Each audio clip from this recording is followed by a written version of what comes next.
अस्सलाम वालेकुम दोस्तों, कैसे हैं आप सब। उम्मीद करता हूँ खैरियत से होंगे।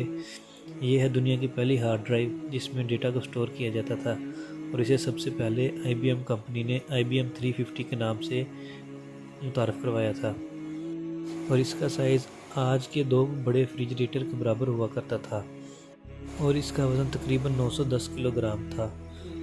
लेकिन इससे भी बढ़कर इंटरेस्टिंग इसकी स्टोरेज कैपेसिटी थी, जो कि सिर्फ़ और सिर्फ 3.75 MB थी। यानी आज के दौर में ये सिर्फ आपके मोबाइल की सिर्फ एक तस्वीर को ही सेव कर पाती। इसके बाद हमने देखा कि ये एवोल्यूशन का प्रोसेस तय करते करते हार्ड डिस्क के अंदर बदल गई। इसके बाद फ्लॉपी डिस्क, फिर चिप कार्ड, मेमोरी कार्ड और आज के दौर के अंदर आप अपने मोबाइल की एक छोटी सी चिप के अंदर कई टेराबाइट का डेटा स्टोर कर सकते हैं। लेकिन क्या आपने सोचा कि इसके बाद इसका अगला एवोल्यूशन प्रोसेस क्या हो सकता है? नहीं। क्या इससे भी साइज़ के अंदर छोटा कुछ इन्वेंट करना मुमकिन है, जो कि कंपनीज के बैकअप के लिए मौजूद बड़े बड़े डेटा स्टोरेज को कुछ ही सालों के अंदर रिप्लेस कर दे? और इसका जवाब है जी हाँ। और इस टेक्नोलॉजी का नाम है DNA स्टोरेज।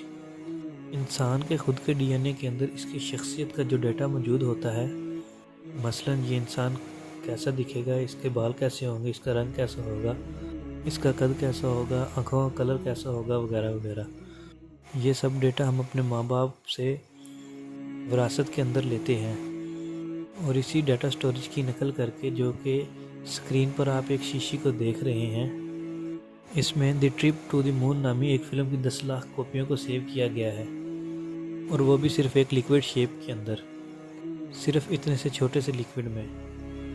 पर ऐसा कैसे मुमकिन है? दरअसल इस लिक्विड के अंदर DNA मॉलिक्यूल मौजूद हैं, जो कि सब इंफॉर्मेशन को स्टोर करते हैं और मुस्तकबिल में हम इसी टेक्नोलॉजी को इस्तेमाल करके पूरी दुनिया का डेटा सिर्फ एक कमरे के अंदर इकट्ठा करके स्टोर कर सकते हैं, क्योंकि सिर्फ 1 ग्राम DNA molecule 215 million GB data store कर सकता है और इसकी एक USB जितनी डिवाइस कई बिलियन GB डेटा को स्टोर कर सकती है, और वो भी सिर्फ कुछ सालों के लिए नहीं बल्कि 7 लाख सालों के लिए।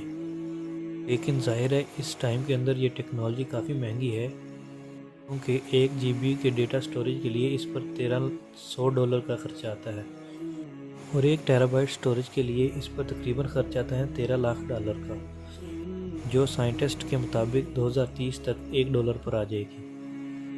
पर याद रहे ये टेक्नोलॉजी हमने खुद से नहीं बनाई, बल्कि हमने इसे अपने जिस्म से दरियाफ्त किया है, जिससे हम इस कायनात के खालिक की ताकत और जहानत का जायज़ा लगा सकते हैं, जो कि हमेशा से अक्ल कुल है और हमेशा कायम रहने वाला है। और इंसान चाहकर भी अपने जिस्म के अंदर मौजूद इन चीज़ों के बारे में जानता भी नहीं है, और इनको अपने जिस्म के अंदर खुद से डाल लेना तो बड़ी बात है। क्या यह अल्लाह की ज़ात की मौजूदगी का एक और खुला सबूत नहीं है, मगर सिर्फ़ और सिर्फ अक्ल वालों के लिए। आई होप कि आप लोगों को ये वीडियो पसंद आई होगी। अगर आप लोगों को ये वीडियो पसंद आई तो हमारा चैनल सब्सक्राइब करें और इस वीडियो को शेयर करके हम अपनी पसंदीदगी का इजहार करें। शुक्रिया। अल्लाह हाफ़िज़।